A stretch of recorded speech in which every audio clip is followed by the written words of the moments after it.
जहां पूरे देश में एक आक्रोश का माहौल है। जम्मू कश्मीर में, उरी में हमारे पड़ोसी देश ने जो एक्सपोर्ट किए हुए टेररिस्टों ने हमारे 18 जवानों को बलिदान होना पड़ा। आतंकवादी कान खोल के सुन ले, यह देश इस बात को कभी भूलने वाला नहीं है। पिछले कुछ महीनों में 17 बार ये पड़ोसी देश ने जो टेररिस्ट एक्सपोर्ट किए थे, 17 बार अलग अलग गुट, कभी 4 की संख्या में, कभी 6 की संख्या में, सीमा पार करके इन फिदायिन हमलावरों ने इसको तहस नहस देश को करने का प्रयास किया। लेकिन हमारी सेना, जाबाज सेना ने पिछले कुछ ही महीनों में इन 17 प्रयासों को विफल किया।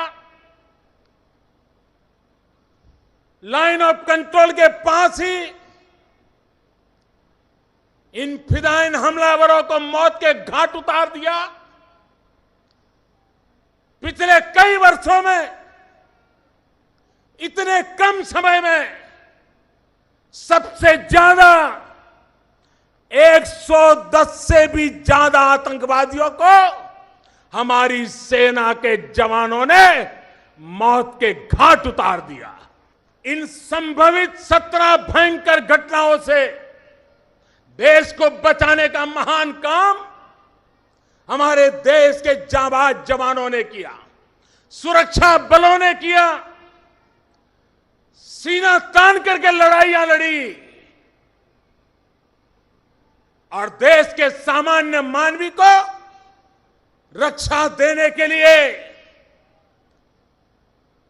वो लड़ते रहे। वे सदा सर्वदा जागते रहे और हमें 125 करोड़ देशवासियों को हमारी सेना पर नाज है, हमारी सेना पर हमें गर्व है, उनकी वीरता पे गर्व है, उनके पराक्रम पे गर्व है, उनके बलिदान की गाथाओं पर गर्व है। पड़ोसी देश एक घटना में सफल हुआ और हमारे 18 वीरों को बलि होना पड़ा। अगर इन 17 घटनाओं में अगर वो सफल हुए होते तो देश को कितना तबाह कर देते, इसका आप अंदाज कर सकते हो। हमारे सेना के जवान, हमारे सुरक्षा बलों के जवान, चाहे बीएसएफ हो, चाहे सीआरपीएफ हो, चाहे जम्मू कश्मीर की पुलिस हो, चाहे नॉर्थ ईस्ट की पुलिस हो, जितने भी हमारे सुरक्षा बल के जवान हैं, वो इस लड़ाई को जीतते चले गए हैं। इसका कारण सिर्फ शस्त्र नहीं होते हैं। जवानों के लिए शस्त्र तो एक खिलौना होता है, लेकिन जवानों की शक्ति देश का मनोबल होता है। आज हिंदुस्तान का मनोबल सबसे ऊंचा है, सबसे बुलंद हौसला है और देश के लिए, देश के जवानों के लिए, भारत के 125 करोड़ देशवासियों का ये मनोबल, यही हमारी ताकत है और यही हमारे सैन्य का सामर्थ्य है। पड़ोस के देश के नेता, उनके हुक्मरान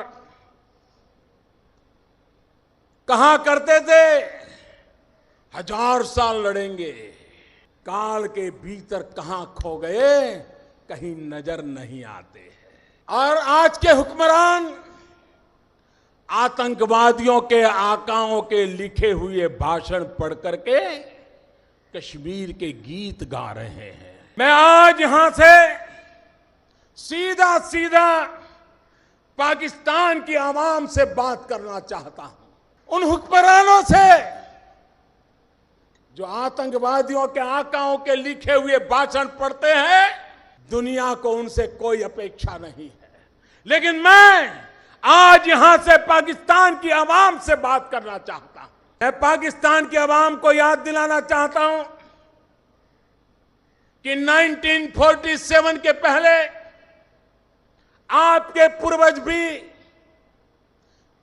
इसी संयुक्त हिंदुस्तान की धरती को प्रणाम करते थे, इसी को अपनी मिट्टी मानते थे, और उस हिसाब से आपके उन पूर्वजों की याद दिलाते हुए मैं आज आपसे कुछ बातें कहना चाहता हूं।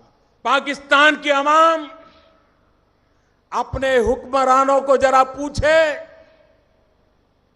कि पीओके तो आपके पास है, आप उसको भी संभाल नहीं पाते। कभी पश्चिम बंगाल, पूर्वी पाकिस्तान जो आज का बांग्लादेश, वो भी आपके पास था, उसको भी संभाल नहीं पाए। आप सिंध को संभाल नहीं पा रहे हो, आप गिलगिट को नहीं संभाल पा रहे हो, आप पख्तूनिस को नहीं संभाल नहीं पा रहे हो, आप बलूचिस्तान को नहीं संभाल पा रहे हो। ये तो आपके पास है, आपका शासन है, आप इसको भी नहीं संभाल पाए हो, और आपको कश्मीर की बातें करके ये आपको गुमराह कर रहे हैं। आप पाकिस्तान की आवाम अपने नेताओं को जरा पूछे कि जो घर में है उनको तो ढंग से संभाल करके दिखाओ। पाकिस्तान की आवाम अपने हुक्मरानों को जरा पूछे कि दोनों देश एक साथ आजाद हुए, क्या कारण है कि हिंदुस्तान दुनिया में सॉफ्टवेयर एक्सपोर्ट करता है और आपके हुक्मरान टेररिस्टों को एक्सपोर्ट करते हैं? क्या कारण है? पाकिस्तान की आवाम से मैं कहना चाहता हूं, आपको गुमराह करने के लिए आपके हुक्मरान 1000 साल तक हिंदुस्तान से लड़ने की बातें करते हैं। आज दिल्ली में ऐसी सरकार बैठी है, मैं आपकी इस चुनौती को स्वीकार करने के लिए तैयार हूं।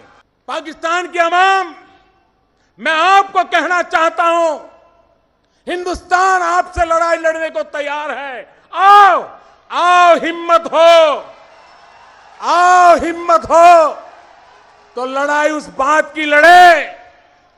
आइए हम गरीबी को खत्म करने का काम करें, आप अपने देश में गरीबी को खत्म करने का काम करें, हम दोनों लड़ाई लड़े। देखते हैं सबसे पहले अपने देश की गरीबी कौन खत्म करता है। आओ, पाकिस्तान की आवाम इसको पसंद करेगी। पाकिस्तान के नौजवान, आओ लड़ाई लड़े। पहले हिंदुस्तान बेरोजगारी खत्म करता है कि पहले पाकिस्तान बेरोजगारी खत्म करता है? आओ बेरोजगारी को खत्म करने की लड़ाई लड़े और देखें पहले कौन जीतता है। मैं पाकिस्तान के उन छोटे छोटे बालकों से बात करना चाहता हूं, आइए हम अशिक्षा के खिलाफ लड़ाई लड़े। पाकिस्तान भी अशिक्षा को खत्म करने के लिए लड़ाई लड़े, हिंदुस्तान भी अशिक्षा को खत्म करने के लिए लड़ाई लड़े, और देखें पहले हिंदुस्तान जीतता है कि पहले पाकिस्तान जीतता है। हिंदुस्तान में भी नवजात शिशु मरते हैं, प्रसूता माताएं मरती हैं।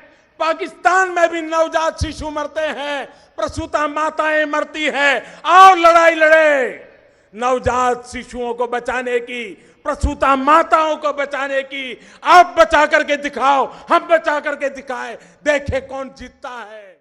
और पाकिस्तान के हुक्मरान सुन ले, हमारे 18 जवानों का बलिदान बेकार नहीं जाएगा।